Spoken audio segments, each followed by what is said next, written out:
샬롬. 5월 4일 화요일 새벽입니다. 오늘도 주님 앞에 나오신 모든 분들을 환영하고 또 축복합니다. 같이 기도하시겠습니다. 하나님 아버지, 5월을 또 이렇게 하나님 말씀으로 시작하게 하시니 참으로 감사합니다. 늘 저희가 말씀을 묵상하며 주님을 떠나지 않고 에녹과 같이 동행하는 은혜를 저희에게 허락하여 주시옵소서. 주님의 보호하심과 주님의 인도하심이 우리 교회와 성도님들의 가정과 자녀들에게 늘 함께하여 주시옵소서. 오늘 선포되는 말씀 가운데서도 하나님을 더욱 알아가게 하시고 큰 기쁨을 주시기를 간구하며 예수님의 이름으로 기도드리옵나이다. 아멘. 오늘 하나님께서 우리에게 주신 말씀은 출애굽기 12장 37절에서 51절의 말씀입니다. 같이 봉독하시겠습니다. 이스라엘 자손이 람셋을 떠나서 숫곳에 이르니 유아 외에 보행하는 장정이 60만 가량이요 수많은 잡족과 양과 소와 힘이 많은 가축이 그들과 함께하였으며 그들이 애굽으로부터 가지고 나온 발교되지 못한 반죽으로 무교병을 구웠으니 이는 그들이 애굽에서 쫓겨남으로 지체할 수 없었음이며 아무 양식도 준비하지 못하였음이었더라. 이스라엘 자손이 애굽에 거주한 지 430년이라 430년이 끝나는 그날에 여호와의 군대가 다 애굽 땅에서 나왔은즉 이 밤은 그들을 애굽 땅에서 인도하여 내심으로 말미암아 여호와 앞에 지킬 것이니 이는 여호와의 밤이라 이스라엘 자손이 다 대대로 지킬 것이니라. 여호와께서 모세와 아론에게 이르시되 유월절 규례는 이러하니라. 이방 사람들은 먹지 못할 것이나 각 사람이 돈으로 산 종은 할례를 받은 후에 먹을 것이며 거류인과 타국 품꾼은 먹지 못하리라. 한 집에서 먹되 그 고기를 조금도 집 밖으로 내지 말고 뼈도 꺾지 말지며 이스라엘 회중이 다 이것을 지킬지니라. 너희와 함께 거류하는 타국인이 여호와의 유월절을 지키고자 하거든 그 모든 남자는 할례를 받은 후에야 가까이 하여 지킬지니 곧 그는 본토인과 같이 될 것이나 할례 받지 못한 자는 먹지 못할 것이니라. 본토인에게나 너희 중에 거류하는 이방인에게 이 법이 동일하니라 하셨으므로 온 이스라엘 자손이 이와 같이 행하되 여호와께서 모세와 아론에게 명령하신 대로 행하였으며 바로 그날에 여호와께서 이스라엘 자손을 그 무리대로 애굽 땅에서 인도하여 내셨더라. 아멘. 오늘 본문 말씀을 가지고 잡족이 성도가 되는 은혜라는 제목으로 말씀을 나누도록 하겠습니다. 최근에 우리 미국에서 아시아 혐오와 묻지마 폭행으로 참 시끄러운 일들이 많이 일어나고 있습니다. 얼마 전에 제가 잘 아는 사람이 이 근처에 마켓플레이스에서 걸어가고 있는데 백인 청년이 전동 보드를 타고 가면서 에이시언이라고 하면서 침을 뱉으며 가더랍니다. 침을 맞지는 않았고 또 더한 사고가 없어서 다행이긴 한데 참 걱정스러운 일들이 우리 주위에서 일어나고 있다는 것이죠. 아마 코비드-19 때문에 아시안에 대한 혐오와 인종차별이 날로 심해지고 있다는 것을 피부로 느끼게 합니다. 어느 사회이든 그곳에서 어떤 마이너리티로 비주류로 살아간다는 것이 얼마나 힘든 일인지 모릅니다. 오늘 말씀은 하나님께서 이스라엘 민족을 애굽에서 빼내셔서 가나안으로 출발시키는 장면으로부터 시작하고 있습니다. 애굽에 온 지 430년이 되는 바로 그날에 큰 민족을 이루게 하셔서 다시 나가게 하시는 것을 보면은 참 하나님의 약속은 신실하고 놀랍다는 생각이 듭니다. 장정이 60만 가량이라고 말씀하고 있는데 그러니까 총 인구는 한 200만 명 가까이 되지 않나 이렇게 생각이 됩니다. 근데 38절에 보면은 출애굽할 때에 이스라엘 백성만 나온 것이 아니라 수많은 잡족이 그들과 함께 나왔다고 기록하고 있습니다. 이 잡족이란 표현은 히브리 원어로는 엘레브 혼합된 무리라는 뜻입니다.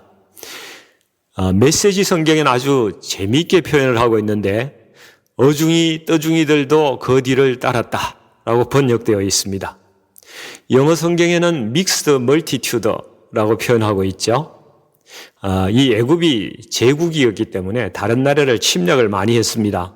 그래서 정복 전쟁을 통해서 끌려온 포로들이 많이 있었을 것이고 또 히브리 사람 중에서 이방인과 결혼한 사람들도 많이 있었겠죠. 그들의 그 혼혈된 아들들도 있었을 것이고 또 그리고 10가지 재앙을 보면서 하나님의 능력을 그 표징으로 보고 따라 나온 사람들 그리고 그들과 어떤 비즈니스나 생활의 수단이 여러 가지로 얽혀 있는 사람들도 같이 나왔을 것으로 보고 있습니다. 미국의 백인들이 우리를 볼 때에 잡족이라고 표현하지 않을까요? 혹은 어중이, 떠중이들일까요? 아마도 그렇게 보는 사람들도 많이 있을 것 같습니다. 그런데 오늘 본문에서 이 잡족들이 하나님의 은혜 가운데로 들어갔다는 것입니다.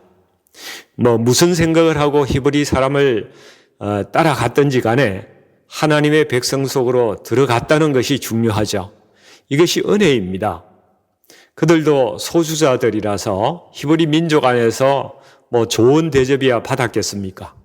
그러나 하나님 안에 있기만 해도 그것이 은혜입니다. 이거는 창세기 12장 3절의 말씀, 땅의 모든 족속이 너로 말미암아 복을 얻을 것이라는 그 말씀을 기억하게 합니다. 우리와 같은 이방인이고 잡족이고 어중이 떠중이들이라도 하나님의 백성 안에 들어가는 복을 얻었다는 것입니다. 43절 이후에 하나님께서 유월절 양의 규례를 쭉 말씀하시는데요. 43절에 보면 유월절 규례는 이러하니라. 이방 사람들은 먹지 못할 것이나 각 사람이 돈으로 산 종은 할례를 받은 후에 먹을 것이며 거류인과 타국 품꾼은 먹지 못할 것이니라. 또 48절을 보면은 너희와 함께 거류하는 타국인이 여호와의 유월절을 지키고자 하거든 그 모든 남자는 할례를 받은 후에야 가까이 하여 지킬지니 곧 그는 본토인과 같이 될 것이나 할례 받지 못한 자는 먹지 못할 것이니라. 이 잡족들, 어중이 떠중이들도 할례만 받으면은 하나님의 공동체에 들어가서 유월절 규례에 참여할 수 있게 된다는 말씀입니다. 하나님은 차별이 없으신 분이십니다. 인종이나 혈통이나 학력이나 지연이나 가난한 자나 부자나 아무런 차별 없이 이 할례를 받기로 결단하면은 모두 다 하나님의 백성으로 그 공동체에 포함될 수 있도록 하셨고 또 구원받는 백성이 누리는 이 유월절 음식을 먹는 잔치에 참여하게 하신 것입니다. 구약에서는 할례가 곧 하나님의 백성이 되는 표지였습니다. 할례를 받는다는 것의 의미는 무엇이겠습니까? 남자의 그 생식기 끝을 잘라내므로써 그 생명을 주관하시는 분이 하나님이라는 그 고백을 드리는 것이고 또한 이제부터 그분만을 신뢰하고 순종하겠다는 결단을 하는 것이죠. 이 잡족들도 이 공동체에 들어가기 위해서 할례를 받았을 것입니다. 그러나 과연 이들이 할례의 의미를 정확히 알고 여호와 하나님만 믿고 신뢰하고 순종하겠다고 신앙을 고백하면서 결단했을까요? 아마 제가 보기에는 그렇지 않습니다. 그들 중 일부는 진실한 믿음의 고백을 통해서 할례를 받았겠지만은 이들은 그동안 히브리 민족과 혈연이나 지연이나 생활 수단이 연결되어서 어쩔 수 없이 따라 나온 사람들도 있을 것이고 또 하나님의 권능을 보고 일시적으로 감동해서 그 표적을 따라서 나온 사람들이 많았을 것입니다. 그렇지만 그 무리 가운데서 살려고 하니까 어쩔 수 없이 할례를 받은 사람들도 많이 있었을 것입니다. 우리도 친구 따라 강남 간다고 교회에 왔다가 하나님께서 복을 주신다고 해서 그리고 또 그 어떤 사람은 분위기가 좋아서 또 다른 사람들이 친절하게 해주어서 머물러서 신앙생활을 하다 보니 또 침례의 정확한 의미도 모르고 침례받은 사람들도 있을 것입니다. 그렇게 교회 속에서 한참을 살아오긴 했는데 뭔가 참 기쁨도 없고 감사도 없고 그런 생활을 하고 있는 분도 있을 것입니다. 교회 생활은 게으른 사람은 못한다는 그런 말도 있는데 성경 공부도 해야 되고 새벽 기도도 참석해야 하고 목장에도 참여해야 되고 또 빳빳한 살림에 또 헌금도 해야 하는데 그것이 짐이고 멍해처럼 느껴지기도 하는 분들도 있을 것입니다. 이 이스라엘 따라 나왔던 잡족들도 뭔가 삶이 좀 나아질까 싶어서 따라왔는데 웬걸 광야에서 먹을 것도 없고 물도 없고 애굽에서 먹던 야채도 못 먹게 되어서 결국 불만이 튀어나오는 것을 우리가 성경에서 볼 수가 있습니다. 민수기 11장 4절에서 6절 말씀을 보시면은 그들 중에 섞여 사는 다른 인종들이 탐욕을 품음에 이스라엘 자손도 다시 울며 이르되 누가 우리에게 고기를 주어 먹게 하랴. 우리가 애굽에 있을 때는 값없이 생선과 오이와 참외와 부추와 파와 마늘들을 먹은 것이 생각나거늘 이제는 우리의 기력이 다하여 이 만나 외에는 보이는 것이 아무것도 없도다. 이렇게 말하고 있습니다. 여러분, 우리의 삶이 혹시 이렇지는 않습니까?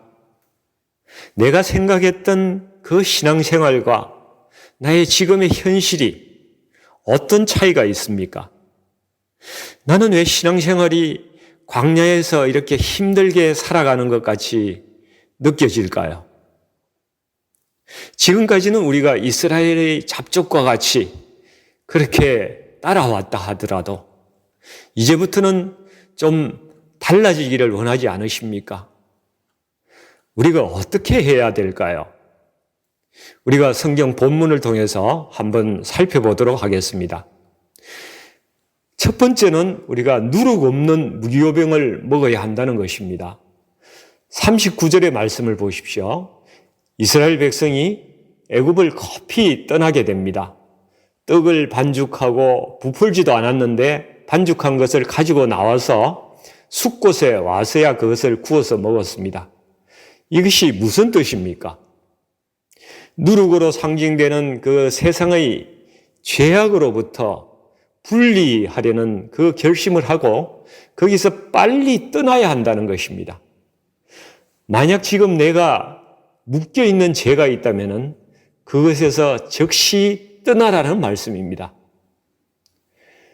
여러분, 롯의 아내와 같이 미련을 가지고 자기가 있는 그 집과 재물과 그 안락의 쾌락을 주었던 그 소돔을 뒤돌아보았다가 소금 기둥이 된 것처럼 우리가 그렇게 돌아보지 말라는 것입니다. 두 번째, 우리 같은 잡족들이 변화하려면 어떻게 해야 합니까? 여호와의 군대라는 정체성을 가지고 말씀에 순종해야 된다는 것입니다. 41절의 말씀을 보면은 하나님께서 방금 노예 생활에서 나온 무리를 군대라고 이렇게 정체성을 부여하고 있습니다. 이때 이스라엘 백성이나 잡족이나 뭐가 크게 차이가 있었겠습니까? 다 오합지졸들 아니었겠습니까? 애굽에서 10가지 재앙을 내릴 때부터 시작해서 홍해에서 이 애굽 군대를 전멸시키는 일, 그리고 조금 더 시내산에 가기 전에 아말렉과의 전쟁을 하죠. 또 가나안 정복 전쟁을 그 후에 하게 됩니다. 이런 모든 전쟁은 여호와 하나님께서 혼자 하신 전쟁이었습니다. 이스라엘 백성에게 요구하신 것이 무엇이 있었습니까? 오로지 하나님 말씀을 순종하라는 것 하나였습니다. 하나님께서 이 광야로 이 오합지졸들을 데리고 나와서 훈련을 시키셨습니다. 전쟁에 필요한 총검술이나 각계전투나 유격훈련 이런 것을 시키지 않으셨다는 것입니다. 오직 하나님의 말씀에 순종하는 훈련을 시키셨습니다. 오늘 하나님께서 우리 같은 오합지졸도 군사로 부르셨다는 사실입니다. 디모데후서 2장 3절에 너는 그리스도 예수의 좋은 병사로 나와 함께 고난을 받으라고 말씀을 하고 있습니다.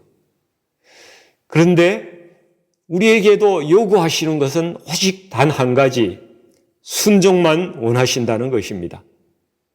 그러면 전쟁은 예수님께서 하시는 것입니다. 오늘 우리가 하나님의 군대로서 해야 할 전쟁은 어떤 것입니까?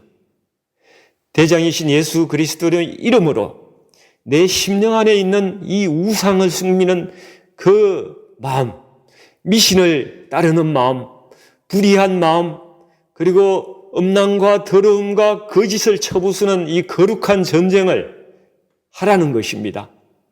내 마음 가운데 들어오는 그 마귀의 유혹을 물리치는 전쟁을 하라는 것입니다. 세 번째, 우리와 같은 잡족들이 변화하려면 어떻게 해야 합니까? 육신적인 할례가 아니라 마음의 할례를 받아야 한다는 것입니다. 이 잡족들이 할례를 받고 히브리 민족의 공동체, 하나님의 공동체 안으로 들어갔습니다. 그런데 그들 중 많은 사람들은 그 마음이 여전히 죄악된 애굽을 사모하고 있었습니다. 그 마음의 진정한 변화가 일어나지 않았던 것이죠. 왜 그렇습니까? 그들이 받은 할례가 마음의 변화를 일으키는 온전한 할례가 아니었기 때문입니다. 이 할례는 지금 우리가 교회에서 행하는 세배나 침례와 같다고 볼 수가 있습니다. 대다수의 성도들은 침례를 통해서 자신의 구원을 확정하는 것 같습니다. 그러나 엄밀하게 말하면 침례가 사람을 변화하게 하는 것도 아니고 구원을 완성하게 하는 것도 아닙니다. 우리는 오직 예수 그리스도를 믿음으로써 구원을 받는 것입니다. 마음으로 믿고 입술로 예수 그리스도를 주로 고백한 사람은 반드시 그 마음에 하나님께서 할례를 주시겠다고 약속을 하셨습니다.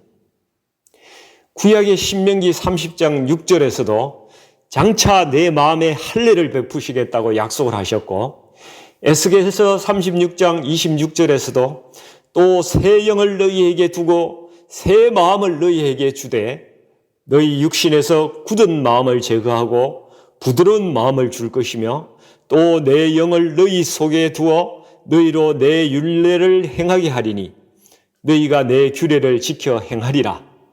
이런 말씀이 있습니다. 마음에 할례를 베푼다는 말씀은 성령으로 침례를 받는다는 말씀과 같은 것입니다.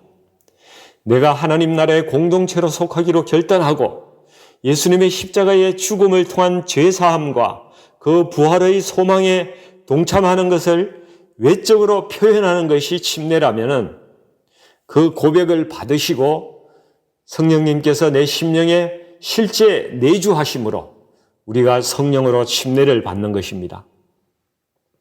성령의 침례는 우리의 삶에 구체적인 변화를 가져옵니다. 우리의 옛사람과 육신의 정욕이 죽고 예수님이 우리를 통해서 당신의 성품을 나타내십니다. 예수님의 성품이 나에게서 얼마나 나타나고 있는가? 그것을 우리가 성령의 열매가 나타난다고 이렇게 말합니다. 성령의 은사는 우리가 사역의 필요를 위해서 받는 그러한 도구이지만은 성령의 열매는 평생에 걸쳐서 예수님을 닮아가는 성화와 신앙의 결정체입니다. 성령의 열매를 맺으려면 나의 욕심을 내려놓고 오직 예수 그리스도에게만 집중하고 그분과 연합하는 길 외에는 다른 방법이 없습니다. 저희가 새로 이사간 집에 그 백야드에 나무 한 그루가 있는데요. 이번 3월 달에 갑자기 마른 가지에 꽃이 피기 시작했습니다. 이게 벚꽃 같기도 하고 혹은 매화일 수도 있다. 이렇게 이제 저는 생각을 하고 자주 들여다보았습니다. 그런데 꽃이 치면서 잎사귀가 무성하게 나오고요. 열매가 맺히기 시작했습니다. 아주 그 여리고 작은 가지 하나하나에 10개, 20개 정도씩 이렇게 열매가 달리는데 어림잡아서 제가 보니까 최소 500개에서 많으면 1000개까지도 될 수가 있어 보였습니다. 근데 나중에 가만 보니까 이게 복숭아인 거예요. 제가 얼마나 마음이 기뻤는지 모릅니다. 그래서 이거 제가 한번 잘 키워가지고 우리 교회 성도님들과 같이 한번 나눠서 먹어야 되겠다. 이렇게 생각을 하니까 마음이 참 기쁘고 흐뭇했죠. 그래서 제가 본격적으로 복숭아 재배에 대해서 조사를 좀 해보았습니다. 근데 말입니다. 이걸 한 가지에 한 서너 개만 남기고 나머지는 다 솎아내야 한다는 거예요. 그렇지 않으면은 그 영양이 일정한데 그것이 다 분산되어서 다 이렇게 먹을 만한 과일이 안 되고 자라지를 않는다는 것입니다. 참 안타까웠죠. 지금도 제가 그걸 다 솎아내기가 너무 아까워가지고 그걸 못하고 있습니다. 이걸 통해서 제가 하나 배운 것이 있는데요. 우리가 세상에서 여러 가지 욕심을 부리고 이 마음이 분산되어 있으면은 내 마음에 정말 좋은 그런 성령의 열매가 맺히지 않는다는 것입니다. 우리는 예수님께 집중하는 마음만 남기고 나머지는 다 솎아내야 한다는 것입니다. 그래야 내가 좋은 열매를 맺는다는 것이죠. 인생에서 솎아내기라는 좋은 교훈을 얻었습니다. 이제 말씀을 한번 정리해 보겠습니다.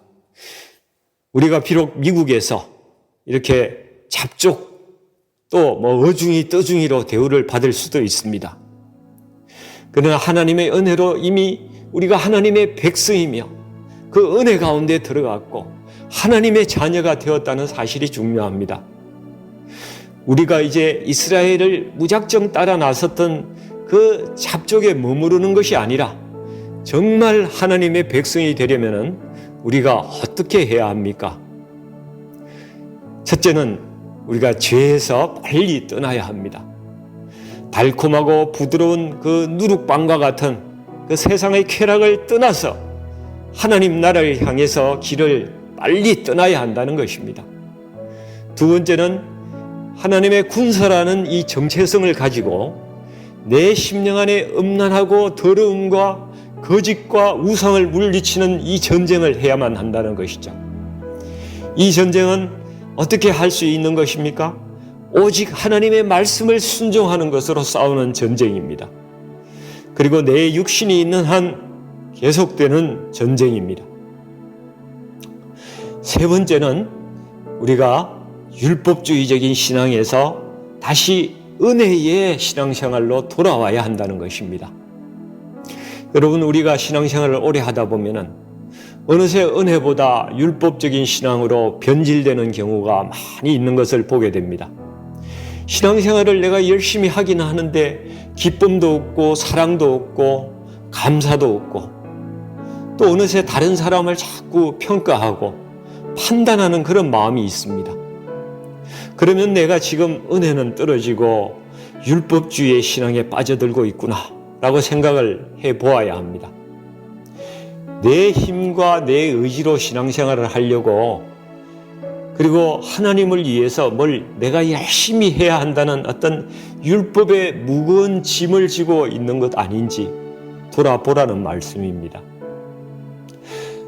하나님께서는 나를 의지하라 이렇게 말씀하시지 우리 보고 너희가 뭘 열심히 하라고 말씀하시는 분이 아닙니다. 내가 억지로 힘든데 뭘 하려다 보면은 괜히 짜증이 나고 불평만 올라오는 것입니다. 우리는 언제나 십자가의 복음으로 은혜 생활을 해야 합니다. 은혜 생활의 그 특징은 감사와 사랑과 기쁨입니다. 성령 하나님이 마음에 오셔서 우리 마음을 변화시키는 것입니다. 이것을 마음의 할례를 받았다고 하는 것입니다. 은혜 가운데 있으면은 뭘 해도 즐겁게 할 수 있는 힘을 주십니다. 우리 마음이 부드러워지고 사람을 화롭게 관용하게 되고 또 서로 사랑하게 만듭니다. 내가 내 힘을 다해서 억지로 하지 않더라도 즐겁게 하나님의 말씀을 잘 지키고 준행을 할 수가 있는 것입니다. 우리는 여러분 다시 복음으로 돌아가야 합니다. 그 은혜의 복음으로 돌아가야 합니다. 예수님을 구주로 영접하신 분은 그분 안에 성령님께서 내주하고 계십니다. 그러나 여러분, 내 생각대로 내가 내 삶의 주인이 되려고 하면은 성령님께서는 가만히 계십니다. 성령께서 말씀하시고 일하시도록 우리가 그분께 기회를 드려야 합니다. 그분의 인도하심을 구하면서 살아가야 합니다. 그러면 성령님께서 우리 안에 충만하셔서 우리의 삶을 인도해 나가시는 것입니다. 우리 모두 주님 안에서 걷는 이 믿음의 길이 우리가 멍해가 아니고 짐이 아니고 정말 기쁨이 되고 교회 공동체 안에서 진정한 형제 자매 간의 사랑과 감사를 나누는 그런 축복의 삶이 되시기를 간절히 축원드립니다. 같이 기도하시겠습니다. 고마우신 아버지 하나님, 우리를 하나님의 나라에 참여하는 백성으로 불러주셔서 참 감사합니다. 하나님, 저희가 비록 이 땅에서 이렇게 마이너리티 민족으로 살아가지만은 하나님 나라에서는 군사로 하나님께서 부르셨습니다. 우리가 우리 심령에서 일어나는 이 죄악된 마음들과 우상을 숭배하는 이 마음과 음란하고 이 거짓된 것들을 모두 정복하고 내 안에 하나님의 나라가 굳건하게 세워질 수 있도록 인도해 주시옵소서.